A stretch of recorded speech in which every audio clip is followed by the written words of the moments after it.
నాతవరం మండలం చెర్లోపాలెం గ్రామంలో సోమవారం ఉపాధి హామీ పథకం ద్వారా పండ్ల తోటలు పెంచే కార్యక్రమాన్ని సోమవారం ప్రారంభించారు. ఈ కార్యక్రమానికి జనసేన పార్టీ నర్సీపట్నం నియోజకవర్గ ఇన్ఛార్జ్ రాజాన వీర సూర్యచంద్ర హాజరై ఈ కార్యక్రమాన్ని కొబ్బరికాయ కొట్టి ప్రారంభించడం జరిగింది. అనంతరం సూర్యచంద్ర మాట్లాడుతూ జాతీయ గ్రామీణ ఉపాధి హామీ పథకం ద్వారా పండ్ల తోటల పెంపకానికి ప్రభుత్వం ఆర్థిక సహాయం అందజేయడం జరుగుతుందని చెప్పారు. రాష్ట్ర ముఖ్యమంత్రి నారా చంద్రబాబు నాయుడు, ఉప ముఖ్యమంత్రి కొణిదెల పవన్ కళ్యాణ్ సారథ్యంలో ఈ కార్యక్రమాన్ని అట్టహాసంగా ప్రారంభించానన్నారు. రాష్ట్ర ప్రభుత్వం పండ్ల తోటల పెంపకానికి అధిక ప్రాధాన్యత ఇస్తోందన్నారు.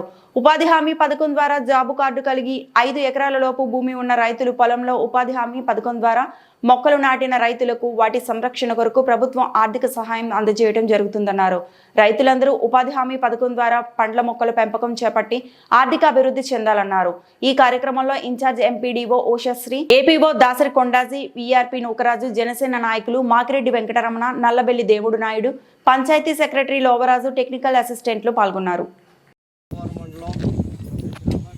ఇన్ఛార్జ్ ఎంపీడీఓ దాసరి గారు, ఏపీఓ కొండాజీ గారు వాళ్ళ ఆధ్వర్యంలో ఈరోజు రాష్ట్ర ప్రభుత్వం ఎంతో ప్రతిష్టాత్మకంగా రైతుకు ఉపయోగపడాలన్న ఉద్దేశంతో రాష్ట్ర ముఖ్యమంత్రి వర్యులు నారా చంద్రబాబు నాయుడు గారు, అలాగే ఉప ముఖ్యమంత్రి వర్యులు కొణిదెల పవన్ కళ్యాణ్ గారు, అలాగే ఈ ఉపాధి హామీ శాఖ మంత్రివర్యులుగా కూడా పంచాయతీరాజు, ఉపాధి హామీ, అటవీ శాఖ 3 శాఖ మంత్రిగా కూడా పవన్ కళ్యాణ్ గారు ఉన్నారు.